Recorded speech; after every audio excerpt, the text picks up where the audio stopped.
Hello नमस्कार दोस्तों, स्वागत है आप सभी का अपने यूट्यूब चैनल में। आज की वीडियो में हम बात करने वाले हैं उन तमाम बच्चों के लिए जिसने कहीं ना कहीं 2024 में एडमिशन लिया है और सोच रहे हैं कि किसी अच्छी विभाग में जॉब करने के लिए। लेकिन उससे पहले मैं आपको दोस्तों बता दूं कि जॉब इतनी आसानी से नहीं मिलती।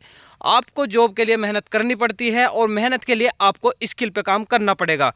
एक चीज़ का ध्यान रखना, पैसे ऐसे ही नहीं कमाए जाते। कोशिश तो मेरे दोस्त सभी करते हैं कि वे 40 से 50 हज़ार रुपये महीना कमाए या 20 से 25 हज़ार रुपये महीना कमाए। कोई भी ये नहीं चाहता कि तुझे 7 से 8 हज़ार की नौकरी मिल जाए ITI करने के बाद। लेकिन एक चीज़ आपको मेरे दोस्त माननी पड़ेगी, जब तक आप स्किल पर काम नहीं करोगे दुनिया की कोई भी ताकत आपकी जॉब नहीं लगवा सकती। तो आपको स्किल पर काम करना पड़ेगा। और स्किल का मतलब ये नहीं कि सिर्फ आप कोपा ट्रेड के बच्चे हो तो सिर्फ कोपा के लिए मेहनत करेंगे, आप इलेक्ट्रॉनिक्स या इलेक्ट्रीशियन से कोई लेनदारी नहीं रखेंगे। एक चीज़ का हमेशा ध्यान रखना दोस्त, आप ITI कर रहे हो तो आपको हर फील्ड के बारे में बेसिक जानकारी होनी बहुत ही ज़रूरी है। फॉर एग्जांपल, जैसे कि आपको पता है कि कॉम्बिनेशन प्लायर क्या होता है। एक टूल होता है, हैंड टूल होता है, वो इलेक्ट्रीशियन में भी हैंड टूल्स ही है। आप कंज्यूमर में देखोगे, कंज्यूमर में भी हैंड टूल्स है। इलेक्ट्रॉनिक्स मैकेनिक में देखो, यहाँ तक कि इनफैक्ट आप किसी भी ट्रेड में यूज़ कर लो। देखो कॉम्बिनेशन प्लायर का कार्य क्या होता है, वायर को जोड़ना काटना, ठीक है ना। जोड़ना, कहीं जोड़ है जोड़ लगाना। लेकिन क्या है, हम सबसे बड़ी गलती क्या करते हैं, हम सोचते हैं यो तो कोपा वालों को या तो इलेक्ट्रीशियन वालों को पढ़ना, हमें इसका यूज़ की क्या ज़रूरत है। तो हमें तो जानकारी नहीं। एक चीज़ समझो दोस्त, आप अपना कोई वर्क कर रहे हो घर पर, आपके मेन बोर्ड में सप्लाई नहीं आ रही, तो उसके लिए आप एक इलेक्ट्रीशियन को बुलाओगे। इलेक्ट्रीशियन क्या करेगा, आएगा, वो अपना जो भी चार्ज है वो आपको बताएगा और आपका बोर्ड ठीक कर चल जाएगा। लेकिन ये बेसिक चीज़ है मेरे दोस्त। यदि आपको लगता है कि ये बहुत कॉम्प्लिकेटेड सर्किट है तो आप उस स्थिति में बाहर से किसी व्यक्ति को बुला सकते हो, अन्यथा आप इन चीज़ों को खुद से ठीक कर सकते हो। आप किसी भी ट्रेड के छात्रों, मैंने कहा कि आप किसी भी ट्रेड के छात्रों, आपको अपने स्किल को इम्प्लीमेंट करना पड़ेगा। जब तक आप स्किल पर काम नहीं करोगे तो यकीन मान के चलो कि आप अच्छी खासी सैलरी नहीं ले सकते। सैलरी मिलती है स्किल पर। अब जो है ज़्यादातर मोस्टली कंपनियां हैं, बहुत सारे विभाग हैं। आपको प्राइवेट विभाग में बहुत अच्छी खासी, बहुत सारे PSU है जिनमें अच्छी खासी सैलरी है। लेकिन सैलरी मिलती किसको है, जिसके पास स्किल होती है। विदाउट स्किल आपको नहीं मिल सकती। लेकिन आप क्या सोचते हैं, आपने ITI कर ली है और आपको एक डिग्री मिल गई है और उससे आप जॉब ले लोगे। तो मेरे दोस्त, इस गलत फहमी में आप मत रहना कि इतनी आसानी से जॉब मिल जाएगी। आपको बहुत मेहनत करनी पड़ेगी। यदि आप गवर्नमेंट विभाग में भी जाना चाहते हो तो गवर्नमेंट के लिए भी आपको मेहनत करनी पड़ेगी। यहाँ तक कि ISRO, DRDO, इनका जब आप पेपर क्लियर कर लेते हो उनके बाद एक स्किल टेस्ट कराया जाता है, जिसमें सिर्फ बच्चे से यही देखा जाता है कि बच्चे के अंदर कितनी स्किल है, वो क्या कर पा रहा है। तो स्किल पर ही काम वहाँ से देखा जाता है कि वो स्किल पे काम कर रहा है या नहीं कर रहा है। वहाँ से तुम्हें एक सर्किट दिया जाता है कि ये सर्किट आपको बनाना है। बहुत सारे वहाँ इक्विपमेंट रखे होते हैं, इनके हैंड टूल्स रखे होते हैं। उन हैंड टूल्स के बारे में आपसे जानकारी ली जाती है कि इस हैंड टूल्स का कार्य क्या है। आपको बताने का तरीका देखा जाता है कि किस तरीके से आप बता पा रहे हो, कि आप उस इक्विपमेंट को उठा रहे हो उसके बारे में बता रहे हो, या बस ऐसे ही टेबल पर रखा बस उसके बारे में बता रहे हो। तो आपकी हर एक चीज़ मेज़र की जाती है। लेकिन आप क्या सोचते हो कि कोई ज़रूरत नहीं है, मैं कोपा ट्रेड का बच्चा हूँ, मुझे कॉम्बिनेशन प्लायर की क्या ज़रूरत पड़नी, छोड़ो। लेकिन मेरे दोस्त, वो आपकी भूल है। उससे देखो, अभी आपके पास समय है, सब कुछ है, आप बहुत कुछ कर सकते हो, लेकिन आप नहीं करते। देखो, जब तक आप ITI में हो या किसी भी मतलब कॉलेज लाइफ में चल रहे हो, आप बहुत सारी चीज़ सीख सकते हो, अच्छे से कर सकते हो।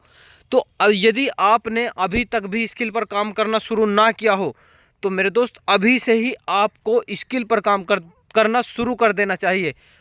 नौकरी की कमी नहीं है, बहुत सारी नौकरी है, देश विदेश, भारत में भी, अपने बहुत, इंडिया में बहुत अच्छी खासी जॉब है। मैं ये नहीं कहता जॉब की कमी है, लेकिन ज़रूरत है स्किल की। इसलिए आपने बहुत सारी देखा होगा, बहुत सारे शॉर्ट टर्म आपके कोर्स चलते रहते हैं, वे भी सिर्फ आपको स्किल के लिए तैयार करते हैं। उन्हें मतलब होता है स्किल से, कि बच्चा किसी भी तरीके से स्किल पर काम कर ले। स्किल पे यदि वो काम कर लेता है, कुछ सीख जाता है, तो उसको सक्सेस को कोई नहीं रोक सकता।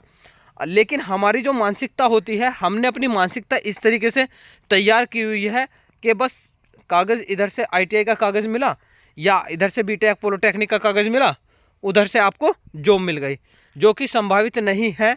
हो सकता है 100 में से एक आध के साथ ऐसा हो जाता है कि उसने कोई एग्ज़ाम दिया और एग्ज़ाम में उसका पहले ही अटैम्प्ट में नंबर आ गया, कोई प्रॉब्लम वाली बात नहीं है, लेकिन सभी के साथ ऐसा नहीं हो सकता मेरे दोस्त। तो इसीलिए आपको स्किल पर काम करना चाहिए। स्किल से क्या होता है, आप सभी जानते हैं कि स्किल एक क्या चीज़ है। देखिए, आप अपनी लाइफ में कुछ भी करो, आप सुबह ही खाना बनाते हैं, मान लो कोई हाउसवाइफ है वो सुबह ही खाना बनाती है, तो जो खाना बनाना है वो क्या है, वो उसकी स्किल ही तो है। एक खाना अच्छा बना पाते हैं, एक खाना अच्छा नहीं बना पाते। तो अगर मान लो तुम्हारा कहीं शेफ़ में सिलेक्शन होता है, ठीक है, तो वो किसको, जो भी इंचार्ज हो गए वहाँ से या जो भी मतलब ओनर हो गए, वे किसको हायर करेंगे, ओबियसली जिसके पास स्किल है। तो ऐसे ही आपको भी स्किल पर काम करना चाहिए। आपके पास समय है, आप कंज्यूमर के छात्र हो, इलेक्ट्रॉनिक्स मैकेनिक के छात्र हो, या इलेक्ट्रीशियन के छात्र हो, या कॉपर ट्रेड के छात्र हो, तो उसके साथ साथ आपको क्या करना है, दूसरी ट्रेड के बारे में भी आपको बेसिक जानकारी होनी चाहिए। दूसरी ट्रेड के बारे में यदि जानकारी नहीं है, तो यदि वहाँ से आपको लगता है कि दूसरा टीचर है वो आपको सिखा सकता है, तो आपको बिल्कुल सीखना चाहिए। यदि टीचर को कोई आपत्ति ना हो तो आपको बिल्कुल सीखना चाहिए। ये बेसिक जो चीज़ें होती है, हालांकि सभी के जो शुरू की चीज़ होती है सबकी सेम होती है। नौकरी सभी को सेम चाहिए, सैलरी सभी को अच्छी चाहिए। कोई ऐसा नहीं होगा तुम में से जो ये सोचता होगा कि मैं 6-7 हज़ार की नौकरी करूँगा। सब एक अच्छा सैलरी पैकेज चाहते हैं। जैसे आप अच्छा सैलरी पैकेज चाहते हैं, ऐसा ओनर भी अच्छा वर्क चाहता है कि सामने वाला व्यक्ति अच्छा वर्क करे, अच्छा परफॉर्मेंस हमें दे। तो इसलिए मैं आपसे हर बार कहता हूँ दोस्त, स्किल पर काम करते रहिए, स्किल पर। और यदि आपको कोई भी समस्या है स्किल पर काम करने में, तो आप हमें आज की इसी वीडियो में कमेंट सेक्शन में बता सकते हैं। आपको जिससे संबंधित, जिस स्किल से संबंधित वीडियो की आवश्यकता है, आपको फुल वीडियो मिलेगी उसी से संबंधित। वो जिम्मेदारी हमारी होगी कि आपको स्किल में किस तरीके से उतारना है।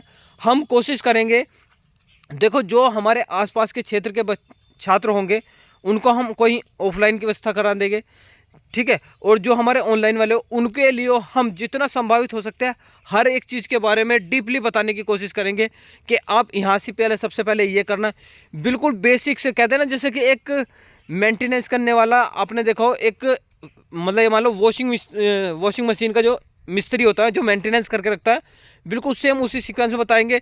यदि आपकी वॉशिंग मशीन में ये प्रॉब्लम है तो सबसे पहले आपको क्या चेक करना है, फिर उसकी टेस्टिंग बताएंगे। उसके बाद आपने उसकी टेस्टिंग कर ली, उसके बाद क्या प्रॉब्लम हो सकती है, सेकंड नंबर प्रॉब्लम, उसके बाद थर्ड नंबर प्रॉब्लम, मतलब जिस तरीके की प्रॉब्लम होगी और उसकी फॉल्ट फाइंडिंग आप कैसे करेंगे, सारी चीज़ बताएंगे हम आपको 1 बाय 1। लेकिन उसके लिए आपको एक छोटा सा काम करना पड़ेगा, इस वीडियो को लाइक करना पड़ेगा और ज़्यादा से ज़्यादा लोगों को शेयर करना पड़ेगा। तो आज के लिए इतना ही, कल फिर मिलते हैं, तब तक के लिए धन्यवाद दोस्तों। जय हिंद, जय भारत।